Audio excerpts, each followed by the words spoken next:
কিয়ামতের দিন সর্বপ্রথম আল্লাহ আপনাকে 5টা জিনিস জিজ্ঞাসা করবে। মা তাসালু কদামা বানি আদম আবদি ইয়াউমাল কিয়ামাতি হাত্তা ইসালান 50 আন উমরিহি ফিমা আফনা ওয়া আন শাবাবিহি ফিমা আবলা ওয়া মালিহি মিন আইনা ইকতাসাবাহু ওয়া ফিমা আনফাকাহু ওয়া আন ইলমিহি মাযা আমিলা ফিহি মুত্তাফাকুন আলাইহি। বুখারী মুসলিমের যত হাদিস, হযরত আব্দুল্লাহ বিন মাসউদ বলেন, সর্বপ্রথম আল্লাহ আপনাকে নিজের সামনে দাঁড় করিয়ে বলবে 5টা প্রশ্ন জিজ্ঞাসা করার পর সঠিক জবাব দিবি। যদি দিতে না পারিস সামনেও যেতে পারবে না, পেছনে যেতে পারবে না, জায়গায় দাঁড়িয়ে থাকবি। 1 নাম্বার আন উমরিহি ফিমা আফনা, তোর একটা জীবন দিয়েছিলাম কি করে কাটালি বল। ও কক্সবাজারবাসী, পুরা জীবন না, আমার তো মাঝে মাঝে একা থাকলে এই পয়েন্টটা যখন মনে হয়, আল্লাহ পাক যদি বলে আমির হামজা থেকে 28, এই 28টা দিনের হিসাব দিয়ে জান্নাতে যা, আমার তো এই 28 দিনের হিসাব দেওয়া সম্ভব না। আপনারা পারবেন? হিসাবে শব্দটা শুধু সারা জীবন শুনিয়ে আসলাম, কোনোদিন মুখোমুখি হয়নি। দুদুকে ধরলেই যদি হিসাব চায় মানুষ পাগলের মতো হয়ে যায়। তাও তো দুদুকের হিসাবে এদিক ওদিকে ফাঁক ফোকর আছে, উল্টাপাল্টা করা যায়। মহান আল্লাহ যদি কাউকে হিসাবের কাঠগড়ায় দাঁড় করায়, বাঁচা তো দূরের কথা, সামনে পেছনে যাওয়ার কায়দা থাকবে না। কারণ দুনিয়ার কোনো মানুষ যদি বিচার করে এর সাক্ষী লাগে, কি লাগে? কিন্তু আল্লাহর বিচার ব্যবস্থা পুরা উল্টা।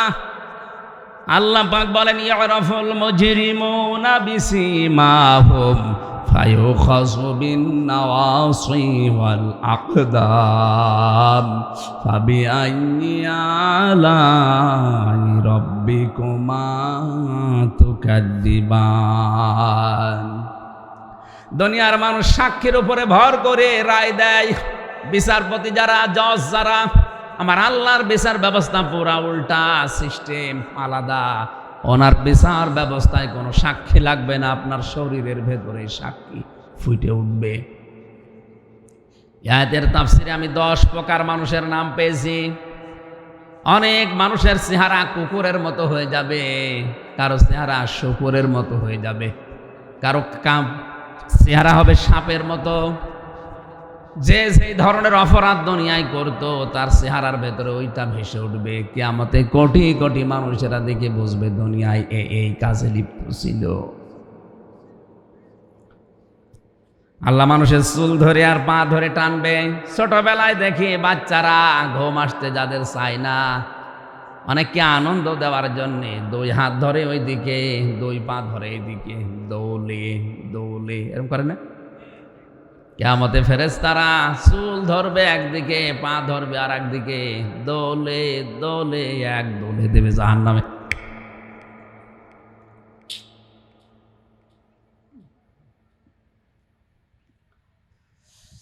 বাংলার মুসলমানেরা একটু খেয়াল করেন, কিয়ামতে তাহলে সর্বপ্রথম আপনাকে আল্লাহ ডাক দিচ্ছেন একা। জীবনের হিসাব তো মিলাতে পারলাম না, 2 নম্বরেই বলবে যৌবন কাল কি করে কাটালি বল। আরে ভাই, সারা জীবনের ভেতরে যৌবন আছে না নেই?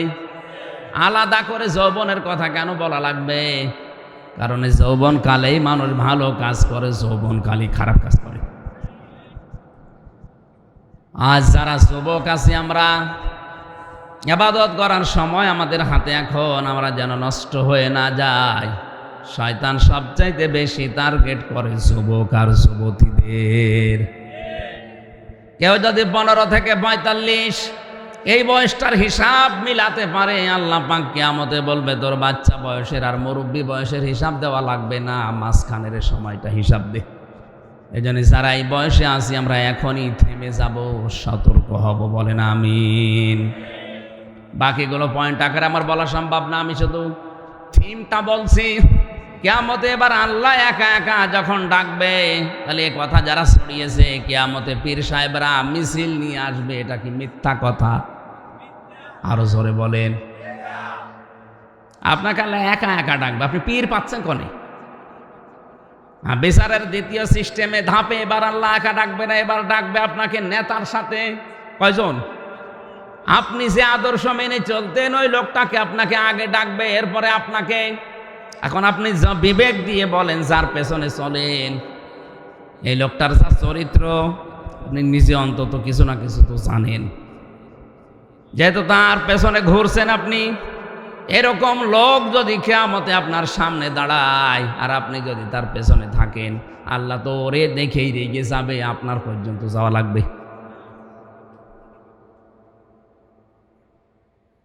এজন্য আমি আশা করছি, কোরআন সামনে নিয়ে বলছি, আমরা সবাই এখন থেকে যদি দরুদ পড়লেই কবুল হয়ে যায়, আশা করি আমাদের সাইয়েদিনা ঠিক করা দরকার আছে না নেই? দ্বিতীয় শব্দ তো আরো কঠিন। দ্বিতীয় শব্দ কি? দ্বিতীয় শব্দ কি? দরুদের দ্বিতীয় শব্দ কি? মাওলানা। মাওলানা মানে আমির হামজা কি? মাওলানা মানে আমাদের অভিভাবক, পথ প্রদর্শক, গাইডলাইন দাতা। উনি যেভাবে গাইডলাইন দিয়েছেন, যেভাবে দেখিয়েছেন, ঠিক ওইভাবে করে আমি জীবন চালাবো। তাকে বাদ দিয়ে অন্য কোন নিয়ম নীতি যত সুন্দর হোক, ওটা আমি মানি না। আজ বাংলাদেশে দুর্গা পূজা আর পাথর পূজা চলছে বেশি। হাতে হাতে কত মানুষ পাথরের আংটি দিয়ে মনে করছে সব এর ভেতরে আছে। লক্ষ লক্ষ টাকা খরচ করে পাথর কিনে হাতে মাজায় বেঁধে রেখেছে। অথচ হযরতে ওমর বলেন, কাবার পাথর আমি নবীকে দেখেছি তোমাকে চুমা দিচ্ছে, এই কারণে তোমারে আমি চুমা দেই। যদি আমি দেখতাম যে নবী তোমাকে চুমা দেয়নি, আমিও তোমাকে চুমা দিতাম না। শুধু দিতাম না তা না, এখানে থাকতেও দিতাম না, এ কাবার দেওয়াল থেকে খুলে তোমার ছুঁড়ে ফেলে দিতাম। কারণ আমি জানি তুমি আমার ভালো করতে পারো না, মন্দও করতে পারো না। এর নাম ঈমান। আর আমরা কাবার পাথর না, লিটন দেওয়ান চিশতির পাথরে পাগল হয়ে গেছে। কি পাগল মানুষের! আর এরা বলে শিক্ষিত মানুষ বলে। ঢাকার পান্ত পথে কোটি কোটি টাকার ব্যবসা করছে শুধু ওই পাথর বিক্রি করে। অথচ ওর ভেতরে কোনো ক্ষমতা নেই। কেউ যদি বিশ্বাস করে ওর ক্ষমতা আছে, সে কাফের। পাথরের কোনো ক্ষমতা আছে? আসতে বলেন। তাহলে এই মুহূর্তে যাদের পাথর বাঁধা আছে বিভিন্ন তাবিজের ভেতরে, এখন খুলে ফেলেন। এলাকা মনে হয় তাবিজ চলে না, না? মহিলারা বেশি করে। সন্তান পেটের ভেতরে যখন ছিল 10 মাস 10 দিন, একটা তাবিজ কবজ কিচ্ছু লাগে নাই। ও দুনিয়ায় আসতে দেরি, ওর গলার ভেতরে 10টা, মাজার ভেতরে 10টা, এমনকি নুনুর সাথেও 3-4টি বুদ্ধি গেছে। ও বলে, আল্লাহ, পেটের ভেতরে তো ভালো ছিলাম, বাইরে এসে শুধু তাবিজ আর তাবিজ, 12-13টা তাবিজ আমার গলা আর মাজায় আর নুনু বেঁধে দিয়ে গেছে, করবো কি? এসে পোশাক আটকিয়ে যায়। আলাইসাল্লাহু বিকাফিন আবদা, আমি কি আমার বান্দার জন্য যথেষ্ট না যে তাবিজ লাগবে? কোন কিছু হলে গভীর রজনীতে ওঠেন, রাত 2টা 3টা 2:30 4টার দিকে ওঠেন, লম্বা করে একটা সেজদা মারেন, 40-45 মিনিট 1 ঘন্টা পড়ে থাকেন একটা সেজদায়। যদি চোখের পানি ফেলতে পারেন আর যদি মনের কথা ওই সময় হাউমাউ করে বলতে পারেন শিশুর মতো, দেখবেন আপনার, আমার মনে হয় এরকম আনন্দ দুনিয়াতে স্ত্রী ব্যবহার করেও পাওয়া যাবে না। এ পৃথিবীতে যত সুখের কাজ আছে, আনন্দের কাজ আছে, স্ত্রী ব্যবহার তো তার ভেতর অন্যতম নাকি? যাদের বিয়ে হয়েছে তারা তো জানেন। কিন্তু সেজদায় যদি গভীর রজনীতে চোখের পানি ফেলে মনের আবেগ নিয়ে কেউ যদি হাউমাউ করে শিশুর মতো কাঁদতে পারে, এটা আমি জেলখানায় 3 বছর দেখেছি, অনেকের হয়েছে। যদি সত্যি আপনি কথাগুলো মন থেকে বলতে পারেন, দুনিয়ায় স্ত্রী ব্যবহারের চাইতে আপনি বেশি সুখ পাবেন। আমার চট্টগ্রাম কক্সবাজারবাসী হাতে পায়ে ধরে বলছি, আমি চশমা লাগিয়েছি, কোরআনের হাদিসের দেখতে পাচ্ছি এদেশে মানুষের সাইয়েদিনা ঠিক নেই, মাওলানা ঠিক নেই, এই জন্যে মাওলানা হয়ে গেছে অন্য কেউ। এমন এমন মানুষকে সেজদা দেওয়া হচ্ছে, এমন এমন কবরের কাছে সাহায্য চাওয়া হচ্ছে, সঙ্গে সঙ্গে লোকটা মুশরিক হয়ে যাচ্ছে। আর এটা চট্টগ্রাম বিভাগে এটা বেশি। কত রকমের উল্টাপাল্টা নাম নিয়ে তারা কাজ চালিয়ে যাচ্ছে, মানুষের ঈমান ধ্বংস করার একটা পায় তারা নিয়েছে। এরা কিন্তু কোটি কোটি টাকা বাতিলের কাছ থেকে পাচ্ছে, আপনি হয়তো জানেন না। ওরা এমনি এগুলো করছে না, ওরা দুনিয়ার তুলনায় আখেরাতকে বিক্রি করে দিয়েছে। এজন্য আবার বলছে আমাদের সাইয়েদিনা ঠিক করা লাগবে, মাওলানা ঠিক করা লাগবে। এরপরে শব্দ তো আরো কঠিন। আমরা তাফসিরে প্রবেশ করছি বাদ দিয়ে, আল্লাহ যেন দরুদকে সাল্লিম ও তাসলিমা যথাযথ হক আদায় করে পড়ার তৌফিক দেন, বলেন আমিন। সূরা বাকারার 190 নম্বর আয়াতটা পড়েছি, তাফসির আকারে কথা বলবো, আল্লাহ যেন তৌফিক দেন, বলেন আমিন। আউযু বিল্লাহি মিনাশ শাইতানির রাজিম। বিসমিল্লাহির রহমানির রহিম। وقاتلوا في سبيل الله الذين يقاتلونكم ولا تعتدوا إن الله لا يحب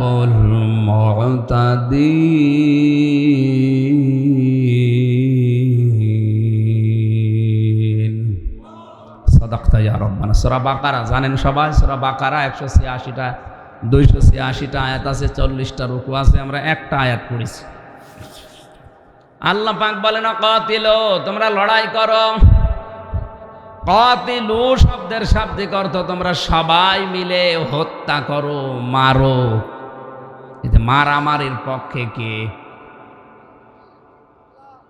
এবার আর কথা বলছে না। কাতিলু শব্দের শাব্দিক অর্থ যারা আলেম জিজ্ঞাসা করেন তো, কাতালা ইউকাতিলু মুকাতালান, পরস্পর লড়াই করা। আল্লাহ বলেন লড়াই করো, হত্যা করো, মেরে ফেলো। তাহলে মারামারির পক্ষে, মেরে ফেলার পক্ষে আল্লাহ আছেন, এ কথা বোঝা যাচ্ছে। সূরা আনফাল 9 নম্বর পারা 18 নম্বর পৃষ্ঠার 1 নম্বর লাইনের 1 নম্বর আয়াত। ফালাম তাকতুলুহুম ওয়ালাকিন্নাল্লাহা কাতালাহুম। আল্লাহ পাক বলেন হে নবী, আপনি তাদেরকে হত্যা করেননি, আমি আল্লাহ নিজে তাদেরকে হত্যা করেছি। তাহলে মারামারি হত্যার পক্ষে কে? এ কথা শুনলে আজ জঙ্গিবাদের তকমা দিয়ে ধরিয়ে দেন, জেলখানায় রেখে দেন, তাহলে আল্লাহকে ধরেন। উনি বলছে কাতিলু, কতল করো, হত্যা করো। কুতিবা আলাইকুমুল কিতাল ওয়া হুয়া কুরহুল লাকুম, কতল করা এটা আমি লিখে দিলাম তোমাদের উপরে, যদিও অনেকের কাছে এটা খারাপ লাগে। ফালিয়াকাতিল ফি সাবিলিল্লাহিল্লাযীনা ইয়াশরুনাল হায়াতাদ দুনিয়া বিল আখিরাহ ওয়া মান ইউকাতিল ফি সাবিলিল্লাহি ফায়াকতাল আও ইয়াগলিব ফাসাওফা নুতিহি আজরান আযীমা। যে মানুষগুলো আখিরাতের জীবনকে, দুনিয়ার জীবনকে বিক্রি করে দিয়েছে আখিরাতের তুলনায়, এই মানুষগুলো ক্রয় করে নিয়েছে আল্লাহর রাস্তায়। যারা কতল করে, যারা সংগ্রাম করে, লড়াই করে, এই মানুষগুলো আখিরাতের তুলনায় দুনিয়ার জীবনকে বিক্রি করে দিয়েছে। এরা যদি হত্যা হয় জিহাদের ময়দানে, এদেরকে তোমরা যদি মেরে ফেলো, এই মানুষগুলো হবে শহীদ। আর যদি বেঁচে যায়, এরা হবে গাজী। আমি আল্লাহ নিজে শীঘ্রই তাদেরকে পুরস্কার দান করব। সুবহানাল্লাহ। এতক্ষণ 3-4 মিনিট যাই বললাম, মনে হচ্ছে আল্লাহ মারামারি হত্যা এর পক্ষে। তো বাস্তবতা কি এইটা নিয়ে কিন্তু বিরুদ্ধবাদী যারা আছে, কোরআনের বিরুদ্ধে যারা অবস্থান, এই আয়াতটা দেখায় মাঝে মাঝে যে আল্লাহ দেখেন হত্যার পক্ষে। ওয়াকাতিলু, কেমন কিতাব! আল্লাহ রাব্বুল আলামিন এতটুকু বলেই তো শেষ করেননি। ফি সাবিলিল্লাহি, তোমরা আল্লাহর পথে কতল করো। ইউকাতিলুনাকুম, যারা তোমাদেরকে কতল করে। হত্যার কথা বলতে বলতে আল্লাহ কিন্তু সীমা লঙ্ঘন করেননি। ওয়ালা তা'তাদু, সাবধান, সীমা লঙ্ঘন করবা না। কি করবা না? ইন্নাল্লাহা লা ইউহিব্বুল মুতাদিন, অবশ্যই আমি আল্লাহ সীমা লঙ্ঘন যারা করে, বর্ডার ক্রস করে, লিমিট ক্রস করে ফেলে, তাদেরকে ভালোবাসি না। পরা কোরআনের ভেতরে আমি ৭৭টা এরকম পেয়েছি। ৭৭ প্রকার মানুষকে আল্লাহ নিজে পছন্দ করে না, আর আল্লাহ যাকে পছন্দ করে না তখন ঘোষণা দিয়ে দেয়, জিবরাইল ফেরেশতাদেরকে বলে দাও যে এদের আমি পছন্দ করি না, তারাও যেন একে ঘৃণা করে। দুনিয়ার মানুষকে ঘোষণা দিয়ে দাও, আসমান জমিনে যারা আছে তারা যেন এই ঘোষণা পেয়ে সবাইকে বলে দেয় ৭৭ প্রকার মানুষকে আমি আল্লাহ আমার ফেরেশতারা ঘৃণা করে, দুনিয়াবাসী তোমরাও এদেরকে ঘৃণা করো। জোরে বলেন নাউজুবিল্লাহ। তাহলে আজকের আলোচনার বিষয়টা হচ্ছে ৭৭ প্রকার মানুষকে আমার আল্লাহ নিজে ঘৃণা করেন। আল্লাহ যাকে ঘৃণা করবেন, আসমান জমিন ফেরেশতা সবার কাছে সে ঘৃণিত। সবার কাছে কি? ১ নম্বরে যারা সীমা লঙ্ঘন করে। বাংলাদেশের চারিদিকে সীমানা দেওয়া আছে, ভারতে যদি সীমানা ক্রস করে কেউ যায় তার অবৈধভাবে গেলে জেলে যাওয়া লাগবে। কথা বলেন না কেন? এটা যেমন বোঝেন আল্লাহরও এরকম বর্ডার আছে ৫০০। কত? এই ৫০০ আয়াতে আল্লাহ কোরআনে দিয়েছে। এই বর্ডারগুলো যদি কেউ ক্রস করে তাকেও আল্লাহ জেলখানায় দেবে, তার নাম জাহান্নাম। আমরা এগুলো ভালোভাবে শুনিয়ে বুঝে যদি যেতে পারতাম তাহলে আল্লাহর এই নিষিদ্ধ ঘৃণিত এই বান্দাদের থেকে দূরে থাকতে পারতাম। আল্লাহুম্মা সাল্লি আলা, হে আল্লাহ তুমি রহমত নাজিল করো আলা মুহাম্মদ, মুহাম্মদের উপরে। আল্লাহ পাক যেন আমাকে জিজ্ঞাসা করছে, হামজা সবাইকে নিয়ে যে মুহাম্মদের উপরে শান্তি নাজিল করার জন্যে আমার কাছে দোয়া করছিলে, আমার কাছে আরজি পেশ করলে যে রহমত নাজিল করো এ মুহাম্মদ, আলা মুহাম্মদ। মুহাম্মদটা কে? আল্লাহ যদি উল্টা প্রশ্ন আমাদের করে যে কে এই লোকটা, আমরা কিন্তু দুনিয়াতে সবাই মিলে এখনই বসে বললাম আলা মুহাম্মদ সাজ্জিদিনা, তিনি আমাদের নেতা। মুহাম্মদের নাম প্রথমে আমরা কে বলেছি? জবাব দেন না কেন? আমরা কেন যারাই দরুদ পড়েছি আল্লাহুম্মা সাল্লি আলা মুহাম্মদ ওয়া আলা আলি সাজ্জিদিনা বলা হয়। প্রথম নাম্বার কি? এ শব্দটা কেন প্রথমে আনলেন? কত সুন্দর সুন্দর শব্দ দুনিয়ায় আছে, ওই সমস্ত শব্দগুলো না নিয়ে সাজ্জিদিনা, সাজ্জিদ মানে নেতা, এই শব্দ দিয়ে আল্লাহ পুরা কোরআনে কারিমে একটা সূরা নাজিল করেছেন, নাম ইয়াসিন। ইয়া মানে হে, সিন মানে সাজ্জিদ। আল্লাহর ঘোষণা দেওয়া একমাত্র দুনিয়ার নেতা মুহাম্মদুর রাসূলুল্লাহ। এই জন্য আল্লাহ তাকে ইয়াসিন, হে নেতা। আল্লাহর মুখ দিয়ে একটা মানুষের নামে নেতা শব্দ বের হয়েছে, তিনি আমাদেরও নেতা মুহাম্মদুর রাসূলুল্লাহ। এখানে একটা সূক্ষ্ম পয়েন্ট বলছে, আলেম যারা আছেন খেয়াল করেন। এ পৃথিবীতে আমরা অনেকে যারা অজু করি মনে করি যে অজু করলেই নামাজ হবে না। অজু করলে 7টা কারণ আছে অজু ভেঙে যায়। অজু করার পরে যদি ওই 7 কারণের যে কোনো একটা কারণ আপনার ভেতরে দেখা যায়, ওই অজু আর থাকবে। কথা বলেন না কেন? ওই অজু দিয়ে নামাজ পড়লে নামাজ হবে? নামাজ পড়তে গিয়ে যদি কেউ 19টা কারণ পাওয়া যায়, ওই 19টা কারণের একটা পাওয়া গেল আপনার নামাজ আর নামাজ হবে না, নামাজ ভেঙে যাবে। আমার এই পর্যন্ত কথা বুঝেছেন কি না? পৃথিবীর যে কোনো ইবাদতে যে আমল করি, আমরা কাজ করি, আমল মানে কাজ, কাজ করলেও কাজ ভেঙে যায়, নষ্ট হয়ে যায় 2টা কারণে। আপনার আমল ব্যর্থ হয়ে যাবে, নষ্ট হয়ে যাবে, এটা করে দেবেন আল্লাহ। সূরা মুহাম্মদের 1 নম্বর আয়াতে আছে, আল্লাযীনা কাফারু ওয়া সাদ্দু আন সাবিলিল্লাহি আযাল্লা আমালাহুম। যারা কুফরি করেছে আর যারা আল্লাহর পথে মানুষকে চলতে বাধা দিয়েছে, এই মানুষগুলোর আমল আল্লাহ নিজে নষ্ট করে দিয়েছে। তাহলে একটা একটা করে যত নিয়ম দেখবেন, রোজা ভাঙার কারণ আছে, হজ ভেঙে যাওয়ার কারণ আছে, যাকাত নষ্ট হয়ে যাওয়ার কারণ আছে। পৃথিবীর যত ইবাদত আছে প্রত্যেকটা ইবাদত ভেঙে যায়, নষ্ট হয়ে যায়, কিছু কিছু কারণ আছে না নেই? আছে।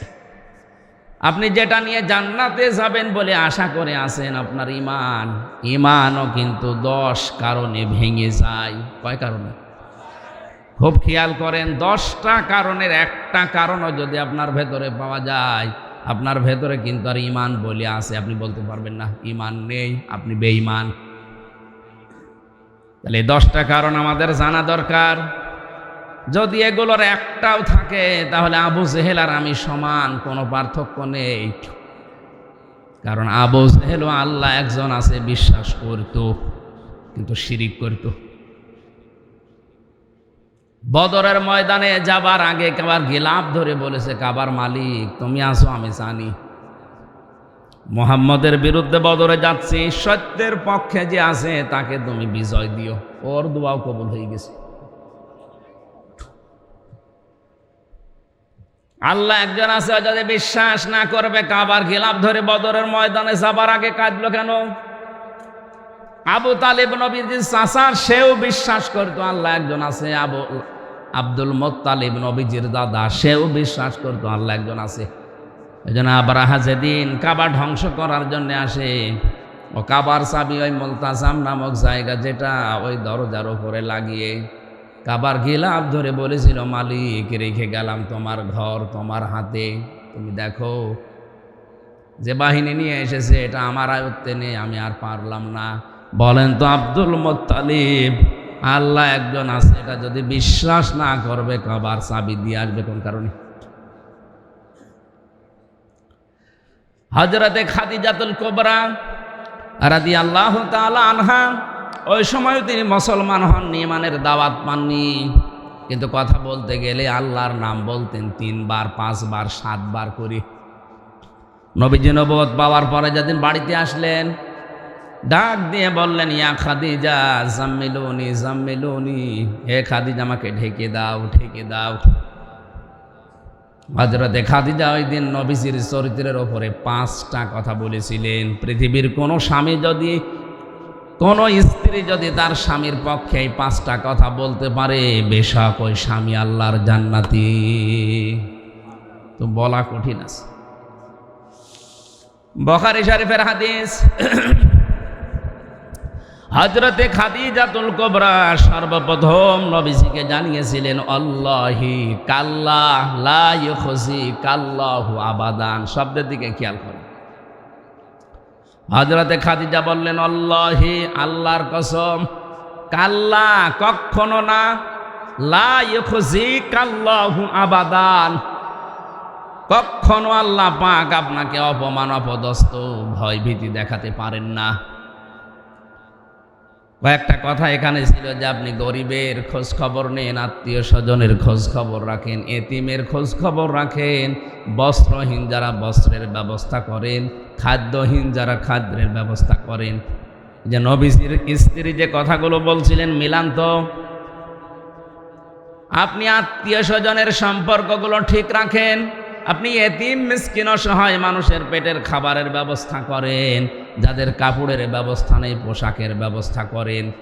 এই কথাগুলো স্ত্রীর পক্ষ থেকে একজন স্বামীর জন্য আসা অত সহজ না। কারণ অধিকাংশ পরিবারে এই আত্মীয় স্বজনের সাথে সম্পর্ক নষ্ট করার পেছনে দায়ী এই স্ত্রী আর স্ত্রীর মা। এক কথা বলা লাগবে, এইটাই বাস্তবতা।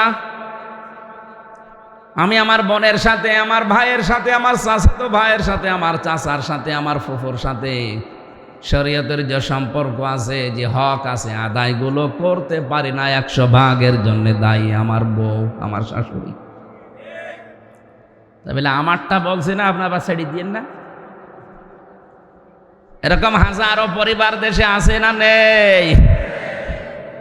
নবীজি জানিয়েছেন, কোন স্ত্রী যদি চায় যে তার স্বামী বেশি দিন বেশি থাক, তার স্বামীর আয় উন্নতিতে, তার ইনকামে বরকত হোক, সে যেন তার স্বামীকে দিয়ে বারবার এ কাজ করায়। স্বামী অন্তত নিকট আত্মীয় যারা আছে এদের খোঁজ খবর হক আদায় করেন।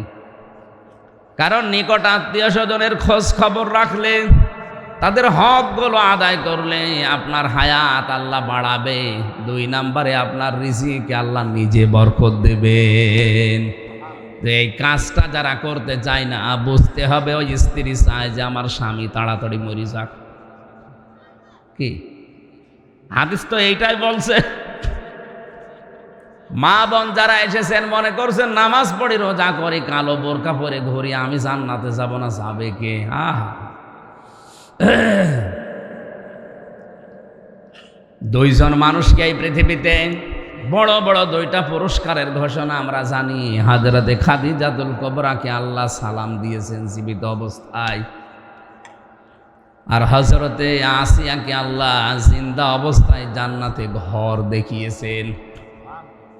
এই 2 জন মহিলার পুরা জীবন আমি পড়ে পেয়েছি, 2 জনেই আল্লাহরে পুরস্কার পেয়েছেন। একজন সালাম আর একজন ঘর, 2টা পুরস্কার পেয়েছেন স্বামী ভক্তি করার কারণে। হযরতে খাদিজাতুল কুবরা রাদিয়াল্লাহু তাআলা আনহা তখনও পর্যন্ত ঈমানের দাওয়াত পাননি। নবীজি কেবল নবুয়ত পেয়ে বাড়িতে এসেছেন, এখনো বলেননি যে খাদিজা লা ইলাহা ইল্লাল্লাহ বলো, বলেননি। তিনি বলেছিলেন শুধু আমারে ঢেকে দাও, আমি ভয় পেয়েছি। খাদিজার প্রথম বাক্যের ভেতরে আল্লাহর নাম ছিল কয়বার? 3 বার। আল্লাহি কাল্লা লা ইখজিকাল্লাহু আবাদান, কখনোই নয়, আল্লাহর কসম আপনাকে আল্লাহ অপমান অপদস্থ করতে পারে না। অথচ খাদিজা তখনও মুসলমান হননি। আল্লাহ একজন আছে, যদি বিশ্বাসী না করবেন, এতবার আল্লাহর নাম আসছে কোন কায়দায়? আপনি মনে করছেন আমি কালেমা পড়ে বসে আছি, আমার ঈমান আছে না। 3টা শর্ত যদি না মানতে পারে তার ঈমানের দাম নেই। আর ঈমান যে কখন ভেঙে গেছে আপনি টেরও তো পাননি। কয়টা কারণে ওযু ভেঙে যায়, নামাজ ভেঙে যায়? কয়টা কারণে? হ্যাঁ, আমল ভেঙে যায়, নষ্ট হয়ে যায় কয় কারণে? 2 কারণে। কয় কারণে? ঈমান ভেঙে যায় 10 কারণে। তার আমি গুরুত্বপূর্ণ পয়েন্টটা বলছি কারণ এই শব্দের সাথে রিলেটেড। 4 নাম্বার কারণ হচ্ছে, পৃথিবীতে যারা বিশ্ব নবীকে নেতা মানে না, অন্য কাউকে নেতা মানে, তার ঈমান ভেঙে যায়। দলিল সূরা ইয়াসিন। ইয়া মানে হে, সিন মানে সাজ্জেদ। তাফসিরে কাবীর মুফাসসির লিখেছেন সিন শব্দের অর্থ 5টা। সিন মানে সাজ্জেদুল আলামিন, সিন মানে সাজ্জেদুল বাশার, সিন মানে সাজ্জেদুল কাওনাইন, সিন মানে সাজ্জেদুল আম্বিয়া, সিন মানে সাজ্জেদুল মুরসালিন। এর 2য় নম্বরে কি ছিল? সাজ্জেদুল বাশার। সাজ্জেদুল বাশার মানে মানুষ। বলেন বলেন, মানুষ হিসাবে কেউ যদি দাবি করে আর রাসূলুল্লাহকে নেতা না মানে, ও মানুষ নেই এই আয়াত অনুযায়ী, অন্য কিছু। আমি কি আরো একটু নিচে নামবো? হ্যাঁ, নামবো কোথায়? এরপরেও যদি না বোঝার ভান করে থাকেন, আমার কিছু করার নেই। আপনার ঈমান আছে না গেছে আপনি বা টের পান। এই যে আমি এখানে নোট করে নিয়ে এসেছি, 10 কারণে মানুষের ঈমান ভেঙে যায়, ঈমান আর থাকে না। ওই ঈমান নিয়ে আপনি জান্নাতে যেতে পারবেন না। সব হাদিস থেকে আর তাফসীর থেকে তোলা। 1 নাম্বার, যারা শিরিক করে, এর দলিল আছে সূরা জুমারের 65 নম্বর আয়াতে। লম্বা করে বলতে গেলে আয়াত শেষ হবে না, এই জন্য বলছি না। 2 নাম্বারে যারা কুফরি করে, সূরা বাকারার 38 নম্বর 39 নম্বর আয়াতের মাঝে আছে। 3 নাম্বারে যারা নেফাক করে, মুনাফিকি করে, এখানে পয়েন্ট আকারে দিয়েছে, সব ধর্মকে যারা সমান মনে করে এদের ঈমান নষ্ট হয়ে গেছে। আর বাংলাদেশে এখন এইটা বেশি। আপনি মনে করছেন 96% মুসলমান, কে বলেছে? এদেশে তো এখন জরিপ অনুযায়ী 15% মুসলমান নেই। কারণ এই 10টা পয়েন্ট আমি মিলিয়ে দেখেছি, 100 জনের মাত্র 15 জন বিশ্ব নবীকে আদর্শ হিসাবে মানে, আর বাকি 85 জন আছে তা নাই। আমার ভাষা বোঝা যায়? 4 নাম্বার, এই যে 4 নাম্বারটাই বলছিলাম, বিশ্ব নবী ছাড়া অন্য কারো আদর্শকে যারা মেনে নিয়েছে তাদের ঈমান ভেঙে গেছে। কারণ আল্লাহর ঘোষণা দেওয়া নেতা এই পৃথিবীতে কয়জন? আরো জোরে কেন বলেন তো? আমি আগে 10টা শেষ করি নাকি? আপনারা আছেন তো নাকি? 5 নাম্বারে, আল্লাহর বিধানকে যার ভালো লাগে না, এটার দলিল হচ্ছে সূরা মুহাম্মদের 9 নাম্বার আয়াতে আছে। 6 নাম্বারে যারা দ্বীনের কোনো বিধানকে কটাক্ষ করে, উপহাস করে, এটাও দিন দিন বেড়ে যাচ্ছে। গত 2-3 দিন আগে চলছে ইনশাল্লাহ, আলহামদুলিল্লাহ, সুবহানাল্লাহ কেন বলা লাগবে, এই নিয়ে টক শো হচ্ছে। এটিএন বাংলার দায়িত্বে যারা আছেন, ইসলাম বিরোধী কোনো কথা প্রচার করবেন না, তাহলে বাংলাদেশের জনগণ এটিএন বাংলাকে প্রত্যাখ্যান করবে। আপনার এই কথা যারা বলেছে তাকে আগে জনতার সামনে মাপ চাইতে বলেন, কারণ ইনশাল্লাহ এ শব্দ আল্লাহ নিজে দিয়েছেন কোরআনে। কথা বলেন না, বিশ্ব নবী একবার ইনশাল্লাহ বলেন, এই জন্য 12 দিন ওহী বন্ধ ছিল। নবীজির মতো মানুষকে আল্লাহ 12 দিন পর্যন্ত অপেক্ষা করিয়েছেন যে ইনশাল্লাহ কেন বললেন না। আর যারা ইনশাল্লাহর বিরুদ্ধে, আলহামদুলিল্লাহ, সুবহানাল্লাহ, মাশাআল্লাহ, এই শব্দগুলোর বিরুদ্ধে, বুঝতে হবে এরা সরাসরি আল্লাহর বিরুদ্ধে। এই জানোয়ারগুলো মারা গেলে এদের কোনো জানাজা দেশে হবে না, কারণ যারা আল্লাহর সাথে দুশমনি করে এরা কাফের, এরা মুশরিক। কথা বলেন, কোন কাফেরের জানাজা জায়েজ আছে? কোন মুশরিকের? নবীজি নিজের আপন চাচা আবু তালেবের জানাজার নামাজ পড়াতে গিয়েছেন, কবরে দোয়া করেছিলেন, আল্লাহ ফেরত দিয়েছেন। হাত নামান। কার জন্য দোয়া করেন? সূরা তাওবার 113 নাম্বার আয়াত দলিল, মা কানা লিন্নাবিয়্যি ওয়াল্লাযীনা আমানু আইয়াস্তাগফিরু লিল মুশরিকিন। আল্লাহ পাক বলেন, হে নবী, কার জন্য হাত তুলেছেন আপনি হাত নামান। এটা আপনার চাচা আমি জানি, কিন্তু লোকটা মুশরিক। লোকটা কি? কোন মুশরিকের জন্য কোন নবী, কোন ইমানদার দোয়া করবে, মাগফিরাত কামনা করবে, এটা জায়েজ নেই, এটা শোভনীয় না, উচিত না, এটা বৈধ না। আল্লাহ নিজে বলছেন এটা বৈধ না। ওয়ালাউ কানু উলি কুরবা, যদি ওইটা আপনার আত্মীয় হয়, নিকট আত্মীয়। ও কক্সবাজার বাসী, আপনার বিবেকের তালা কি এখনো খুলবে না? নবীজির মতো মানুষ, আপন চাচা মুশরিক, হাত তুলে আছে, আল্লাহ হাত ফেরত দিয়ে দিচ্ছে। আর বাংলাদেশে টাটকা মুশরিকগুলো মরে যায়, আর আমরা দোয়া করে জান্নাতে দিয়ে আসি, মনে হয় কন্ট্রাক্টর ইংলিশ। ধোঁকাবাজি বাদ দেন, শক্ত হওয়া লাগবে। কোন মুশরিকের, কোন কাফেরের জানাজা পড়া জায়েজ নেই, হারাম। জেনে শুনে কোনো হারাম কাজ করবেন। আজকে থেকে এই 10টা পয়েন্ট মনে রাখবেন, যাদের ভেতরে পাওয়া যাবে এদের ঈমান নেই। আর ঈমান না থাকলে আমরা তাদের বেঈমান বলি। আরো জোরে, কোনো বেঈমানের জানাজার পড়া জায়েজ আছে? কবরে দেওয়া, মাগফিরাত কামনা করা। 100টা কেন 1000টা গরু জবাই করে দিলে শুধু পানিতে ফেলা হবে, কিছু হবে না।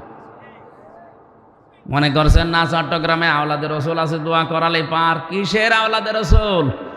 নবীজি হাত তুলে বসে আছে, হাত ফেরত দিয়েছে, আওলাদের রসুলের খবর আছে? এরা আইওয়াশ করা হচ্ছে আমাদেরকে, এটা বন্ধ করা লাগবে। সব ধোঁকাবাজি, যারা সব ধর্মকে সমান মনে করছেন, আপনার ঈমান নেই। কারণ ধর্ম পৃথিবীতে একটাই, আল্লাহর নিকটে, তার নাম ইসলাম। আর দুনিয়ায় যা আছে সব বানোয়াট, মানুষ বানিয়েছে।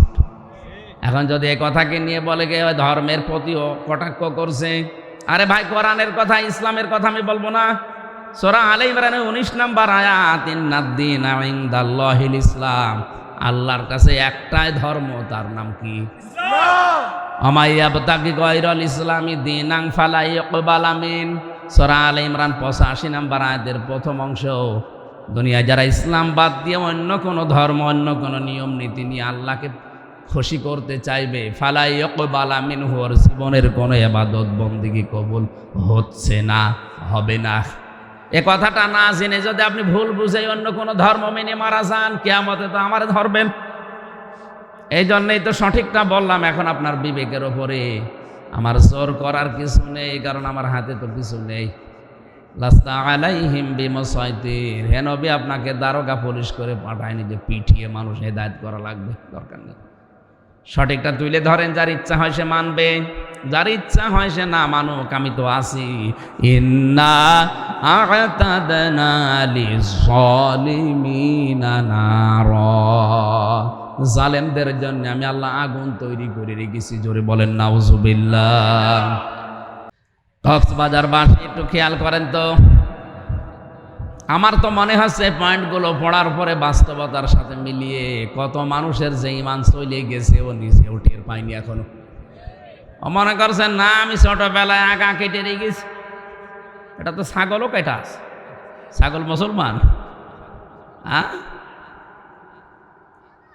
ওইটা কেটে দিলে যদি আপনি মুসলমান ভাবেন, তাহলে ছাগলকেও আজকাল মুসলমান ভাবা লাগবে। এই কথা বলছেন না কেন?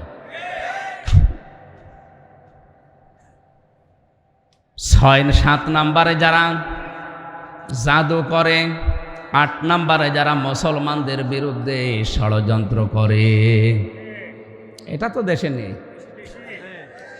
9 নম্বরে কাউকে যারা ইসলামের ঊর্ধ্বে মনে করে। আজ ধর্মীয় বিষয় হোক, জেনারেল বিষয় হোক, দেখেন অনেকে একেবারে ইসলামের উপরে তুলে ফেলিস। আরে ভাই, আপনার তো আর ইমানই নেই। ইসলামের ঊর্ধ্বে এই পৃথিবীতে কেউ আছে? বলেন।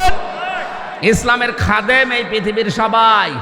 বিশ্ব নবীকেও এই দুনিয়াতে ইসলামের খাদেম করে আল্লাহ পাঠিয়েছেন। আমরাও ইসলামের কি? আমরা কি ইসলামের মালিক? হ্যাঁ। এই জন্য ইসলামের ঊর্ধ্বে কাউকে মনে করা যাবে না, সে বাপ হোক আর নেতা হোক। আজ যারা ইসলামের উপরে অন্য কাউকে রাখতে চায়, বুঝতে হবে তার ইমান আছে না গেছে। বলেন তো, উপরে থাকার কথা কার নাম? কালিমাতুল্লাহি হিয়াল উলিয়া। সূরা তাওবার ভেতরে আছে, আমার নামকে উপরে রাখো। আজ যারা পৃথিবীতে আল্লাহর নাম উপরে না রেখে অন্য কাউকে উপরে রাখে, বুঝতে হবে তাদের ইমান আছে না গেছে। এই কথাটা তো আমি বানালাম। সূরা তাওবা 10 নম্বর পারা 12 নম্বর পৃষ্ঠা 13 নম্বর লাইনে আছে, 39 নম্বর আয়াতের মাঝে, ওয়া কালিমাতুল্লাহি হিয়াল উলিয়া। এত দলিল দিয়েও যদি কারো মন খারাপ হয়, আমার মনে হয় ওটা আবু জাহেলের ভাইরা ভাই। আপনি নিজেও কোরআন পড়বেন না, হামজা বললে আপনি বুঝবেনও না, আপনি মানবেনও না। আপনি কি হয়েছেন কি? হ্যাঁ, আমি আয়াত, পারা, পৃষ্ঠা, লাইন, রুকু, সূরার নাম, তাফসিরের নাম সব বলে দিচ্ছি। এরপরে 10 নাম্বারটা হচ্ছে, ইসলামের বিধানকে কেউ যদি ঘৃণা করে, তার ঈমান চলে যায়, নষ্ট হয়ে যায়, ভেঙে যায়। আমি 4 নাম্বার পয়েন্টটা নিয়ে পর্যন্ত এসেছিলাম, কারণ আমার 4 নাম্বারটাই ছিল সাজ্জেদিনা। আমরা সবাই মিলে বললাম যে মুহাম্মদ কিন্তু আমাদের নেতা, আমাদের কি নেতা। আপনার দরুদের প্রথম শব্দ হয়তো এইটা। আল্লাহ যদি প্রশ্ন করে, এই কক্সবাজার, ভাড়বাখালী এলাকার মানুষেরা, তোমরা যে রহমত কামনা করো সে লোকটার উপরে, তার নাম মোহাম্মদ, এ মোহাম্মদ কে? আমরা এক বাক্যে জবাব দিয়েছি, মোহাম্মদ আমাদের নেতা। এই জন্যই তো অনেকে স্লোগান দেয়, তোমার নেতা আমার নেতা। কি এটা কি বানানো স্লোগান? এটাই হাদিসের এই শব্দের। আল্লাহ পাক নিজে তাকে নেতা বলেছেন, ইয়াসিন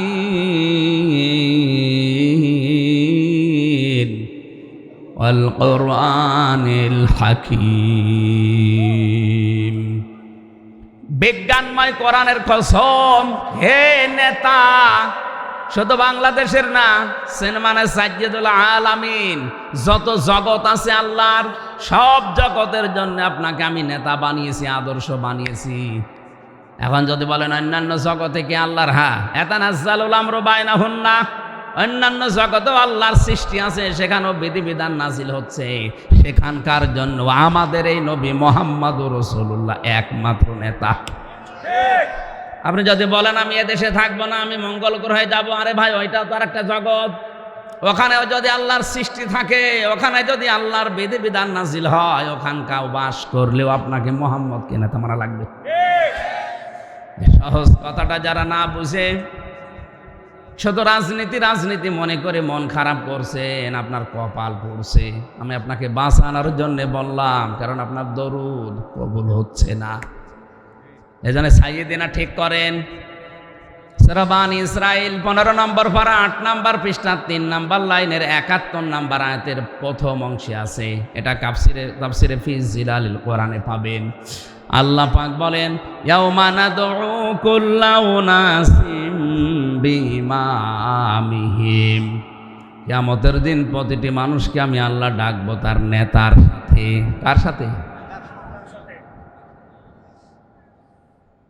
চট্টগ্রামবাসী একটু বিবেক খাটান। কিয়ামতে আপনাকে আল্লাহ কিন্তু দ্বিতীয় পয়েন্টে, প্রথম পয়েন্টে না, প্রথম ভাগে কাউকে নেতার সাথে না, একা একা ডাক দেবে। কুল্লুহুম আতিহি ইয়াউমাল কিয়ামাতি ফারদা, কিয়ামতের সর্বপ্রথম যে বিচারের সিস্টেম হবে, প্রথমে আল্লাহ মানুষকে ডাকবে স্রেফ একা একা। কয়জন করি বলেন। আজ যারা বাংলাদেশে কোন পীর যেন ছড়িয়েছে, কিয়ামতে আমার দাদা যান, আমার বাবা যান, জাহাজ নিয়ে আসবে, লক্ষ লক্ষ মরিদ স্লোগান দিতে দিতে আসবে। এটা পুরা মিথ্যা কথা। কিসের স্লোগান? একা একা আসা লাগবে। আর ওই কথা বিশ্বাস করে অনেকেই পাগল, যার অসুবিধা নেই, খালি পেছনে স্লোগান দেব।